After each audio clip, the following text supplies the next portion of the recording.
Salut tout le monde et bienvenue dans cette nouvelle vidéo. Alors j'espère que vous allez bien et aujourd'hui j'aimerais vous parler et vous montrer quelques exercices d'étirement en dynamique à faire notamment le matin. Alors je vous rappelle qu'il y a plusieurs types d'étirements, dont 3 que l'on retrouve souvent lorsque l'on s'intéresse sur le sujet, qui sont donc les dynamiques, les statiques actifs et les statiques passifs, où j'y inclus aussi les statiques isométriques qui sont un petit peu le level up des statiques passifs. C'est en effet eux dont on se sert le plus souvent pour améliorer grandement la souplesse, notre souplesse passif. Alors je ne vais pas rentrer dans les détails en ce qui concerne ces derniers types d'étirements, mais pour faire bref, qui dit 3 différents types d'étirements dit 3 différents types de souplesse. Par conséquent, si vous travaillez l'un plus que l'autre, vous serez plus souple dans le type d'étirement que vous aurez choisi. Par exemple, si vous faites beaucoup d'étirements passifs et que vous êtes capable de faire un grand écart latéral, ça ne veut pas dire que vous serez capable de lever la jambe devant vous à 180 degrés en dynamique et encore moins en statique actif.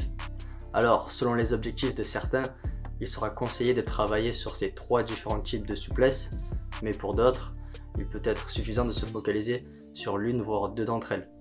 Par exemple, si vous êtes un gymnaste, vous allez travailler sur ces 3 types de souplesse. Mais si vous êtes un coureur ou un pratiquant de sport de combat, il sera suffisant de se focaliser sur des exercices dynamiques, voire quelques exercices passifs à la fin de votre séance. Et bien sûr, selon le sport, il peut y avoir des exercices dynamiques un petit peu plus spécifiques. Enfin bref, je voulais simplement vous rappeler qu'il y a différents types de souplesse. Donc voilà, maintenant pour en revenir aux exercices dynamiques que j'ai choisi de parler dans cette vidéo, je vais répondre à 2 questions. La première, c'est qu'est-ce que c'est que les exercices dynamiques? Eh bien, c'est tout simplement la capacité à performer des mouvements donc dynamiques avec amplitude complète dans les articulations. Et l'un de leurs objectifs, c'est de remettre à niveau la régulation nerveuse de la longueur de vos muscles. Donc c'est pourquoi on les utilise souvent lors d'échauffements avant une séance de sport afin de bien préparer nos muscles et articulations à notre activité. Par conséquent, si vous choisissez de faire des étirements dynamiques le matin, cela va aussi vous permettre d'entamer votre journée dans de bonnes conditions. Donc pour résumer, ils vont vous permettre d'accéder à votre amplitude maximale en mouvement dynamique de manière contrôlée et non soudaine. Alors la deuxième question, c'est pourquoi j'ai choisi d'en parler dans cette vidéo? Eh bien pour plusieurs raisons. Tout d'abord parce qu'elle n'est pas réservée qu'aux sportifs, bien au contraire. Par exemple, si vous ne pratiquez pas d'activité physique, cela signifie que vous ne réalisez pas ou très peu de mouvements à amplitude complète. Et donc, en plus de limiter vos mouvements, cela peut causer des douleurs chroniques sur du long terme.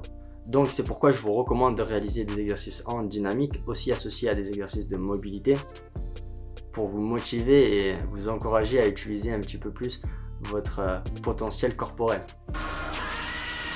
Je trouve aussi que c'est un bon moyen d'entamer sa journée dans de bonnes conditions. C'est énergisant et avec le temps et un peu de pratique, on se sent vraiment bien après ces exercices. C'est aussi un bon moyen de commencer à faire des exercices, tout simplement. Et l'une des raisons principales que j'ai voulu en parler, c'est que j'avais envie d'en parler tout simplement. Voilà, donc en pratique, avant de commencer vos exercices en dynamique, vous pourriez réaliser quelques mouvements circulaires pour vos articulations avec quelques mouvements basiques de mobilité. J'ai fait une vidéo qui dure à peu près 6 minutes sur ce sujet, c'est un petit follow along que vous pouvez aller voir si vous le souhaitez, et vous pouvez même enlever ou rajouter, même remplacer quelques mouvements de mobilité si vous le souhaitez dans cette vidéo. Après quoi vous pourriez rajouter un petit exercice d'aérobic de votre choix, comme par exemple sauter sur place ou bien la corde à sauter, ou encore faire une légère course à pied ou de la marche, ou alors même faire du shadowboxing si vous êtes un pratiquant de sport de combat pendant 3 à 5 minutes. Et enfin vous pourriez attaquer donc les exercices d'étirement en dynamique que je vais vous montrer. Alors allez-y doucement, commencez au bas de l'échelle s'il faut, et puis au fur et à mesure, répétition après répétition, série après série, vous pourriez augmenter votre amplitude si vous le souhaitez. Donc dans un premier temps, je vais vous montrer ces exercices et après quoi je vous parlerai un petit peu plus des répétitions à réaliser si vous le souhaitez en fin de vidéo. Ah oui aussi, j'allais oublier, pardon, avant de commencer, ne confondez pas les exercices de dynamique que je vais vous montrer avec des exercices en balistique. Même s'ils ont l'air similaires, ils sont différents. Dans le sens où lors d'exercices en balistique, on va se servir de l'élan pour augmenter notre amplitude, alors que lors d'exercices en dynamique, on va accompagner le mouvement. Les mouvements seront contrôlés à l'aide de nos muscles notamment. Voilà, je ne recommande pas les exercices en balistique en règle générale, à part pour quelques exceptions, si vous êtes suffisamment entraîné, si vous savez ce que vous faites, que vous connaissez votre corps, selon certains exercices aussi.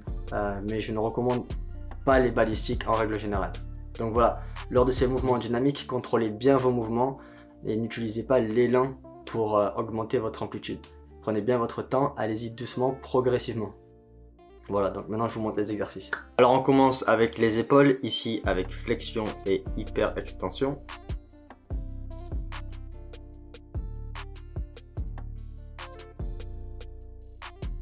Ensuite on va venir croiser nos bras devant nous en essayant de toucher nos omoplates, puis tendre les bras vers l'arrière.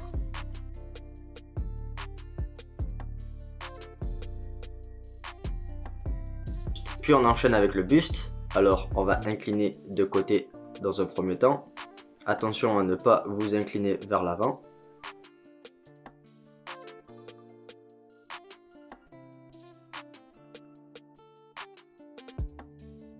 Après quoi, on va venir faire des rotations. Vous pouvez tendre les bras ou alors les plier si vous sentez trop de tension dans les épaules par exemple. Vous pouvez aussi réaliser ces mouvements assis au sol ou sur un banc.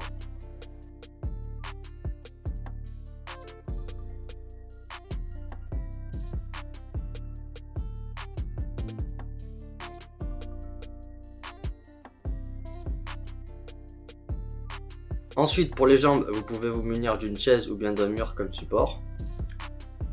On va élever la jambe vers l'avant dans un premier temps. Donc placez les orteils du pied en appui vers l'avant. Et levez la jambe sans courber le dos vers l'avant. Essayez de rester droit. Montez graduellement la jambe.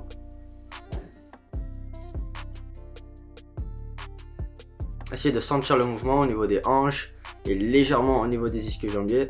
Mais allez-y très progressivement. Vous pouvez aussi placer la main devant vous pour vous donner un guide. Ensuite, on va venir réaliser des élévations de côté qui se focaliseront donc un peu plus sur les adducteurs. Vous allez placer les orteils du pied en appui dans la direction opposée. Et là aussi, vous allez y aller progressivement et sans vous pencher de trop ni vers l'avant ni vers le côté. Essayez de rester relativement droit. Alors pour ce mouvement, il est normal d'avoir une certaine inclinaison du bassin vers l'avant lorsque l'on élève la jambe à une certaine hauteur, afin d'ouvrir les hanches et de permettre au col du fémur notamment de pouvoir passer et lever la jambe. Ensuite, si vous choisissez de garder les orteils dirigés vers le ciel, vous allez focaliser encore une fois l'étirement dans les ischio-jambiers. Donc essayez de diriger les orteils le plus vers l'avant possible pour vous focaliser un peu plus sur les adducteurs.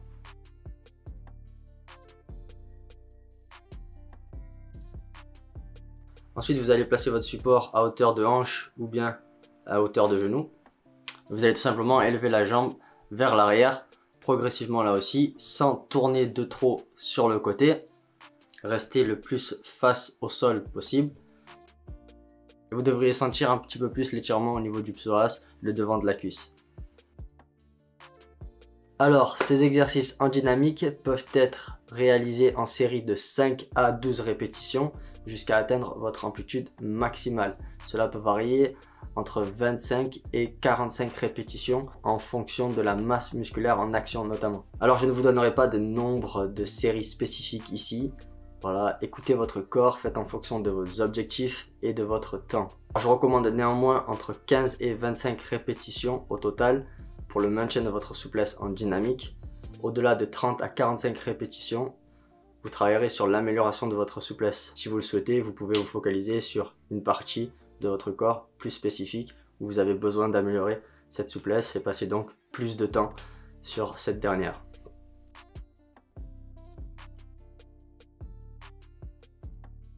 Voilà, donc c'est terminé pour aujourd'hui, c'est à peu près tout ce que j'avais à dire. Si vous avez aimé le contenu, pensez à aimer la vidéo, à vous abonner et on se retrouve dans la prochaine vidéo. Peace!